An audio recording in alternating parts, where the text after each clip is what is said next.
नमस्कार साथियों। और जो बजट है वो पेश हो चुका है और सभी लोगों की आशा होती है कि बजट से उन्हें क्या मिला क्या नहीं मिला, तो उससे संबंधित एक संक्षिप्त जानकारी लेकर के आए हैं। चैनल को सब्सक्राइब नहीं किया तो चैनल को सब्सक्राइब कर लें, जिससे इस प्रकार की जानकारी आपको मिलती रहे। तो क्या सस्ता हुआ और क्या महंगा, स्टील के बर्तन से लेकर मोबाइल और हीरा लेना सस्ता होगा, और जो छाते जो इम्पोर्टेड होते हैं बाहर से मंगवाए जाते हैं वो महंगे हो जाएंगे। तो देख लेते हैं क्या है पूरी जानकारी।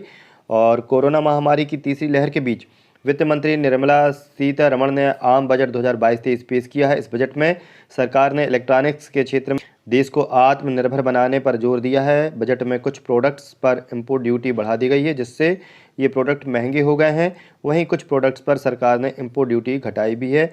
ऐसे में आपके मन में भी सवाल होगा कि इस बजट का आपके पॉकेट पर कितना असर होगा। तो चलिए जान लेते हैं बजट में क्या महंगा क्या सस्ता हुआ।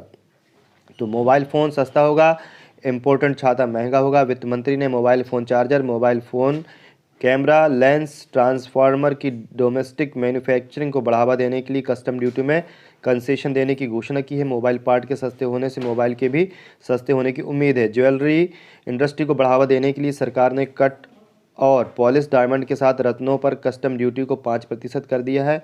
वहीं सिंपली सोन डायमंड पर अब कोई कस्टम ड्यूटी नहीं लगेगी। महंगी होने वाली चीज़ों की बात करें तो सरकार ने छाते पर ड्यूटी बढ़ा करके 20% कर दी, यानी इम्पोर्टेड छाते महंगे हो जाएंगे। बजट का असर ज़्यादा प्रोडक्ट्स पर नहीं, ऐसी बहुत सारी चीज़ें नहीं हैं जिन पर असर पड़ा हो। दरअसल अब 90% चीज़ों की कीमत जीएसटी तय करता है, लेकिन विदेश से मंगाई जाने वाली वस्तुओं पर इंपोर्ट ड्यूटी का असर रहता है और इसकी घोषणा बजट में की जाती है। इसलिए पेट्रोल, डीजल, एलपीजी, सीएनजी और इम्पोर्टेंट प्रोडक्ट्स जैसे शराब, चमड़ा, सोना चांदी, इलेक्ट्रॉनिक प्रोडक्ट्स, मोबाइल, केमिकल, गाड़ियों जैसी चीज़ों की कीमतों पर बजट घोषणाओं का असर पड़ता है। सरकार इन पर ही इंपोर्ट ड्यूटी बढ़ाती या घटाती है। कुछ पर एक्साइज भी लगाया जाता है।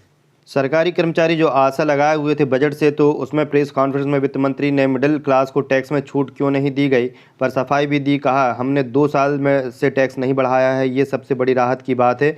यह बजट आम लोगों का बजट है। वित्त मंत्री कुछ ऐसी बातें जरूर कह गई जिन पर चर्चा जारी है। मसलन सरकार अब डिजिटल करेंसी लॉन्च करेगी, साथ ही इन्वेस्टमेंट का सबसे पॉपुलर जरिया बन चुकी क्रिप्टो करेंसी की कमाई पर 30% टैक्स लगेगा। तो जो क्रिप्टो करेंसी पर जो कमाई कर रहे हैं उन पर 30% टैक्स लगेगा। इसके साथ 2 नई घोषणाएं भी की। पहली, एनिमेशन, विजुअल इफेक्ट, गेमिंग और कॉमिक्स यानी एवीजीसी सेक्टर में रोजगार की संभावनाओं को देखते हुए एवीजीसी प्रमोशन टास्क फोर्स बनाएगी।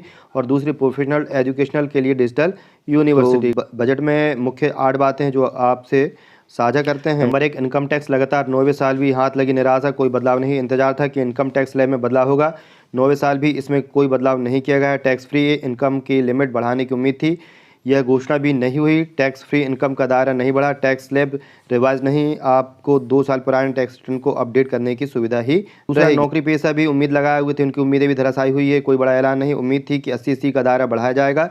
कोरोना काल में वर्क फ्रॉम होम कल्चर में ढल चुके एम्प्लॉइज़ को राहत मिलेगी, पर ऐसा नहीं हुआ। ऐसे एम्प्लॉइज़ की संख्या 82% से ज़्यादा थी जो दफ्तर नहीं जाना चाहते थे। 80C के तहत निवेश और खर्चों में पुरानी 1.5 लाख की लिमिट ही है।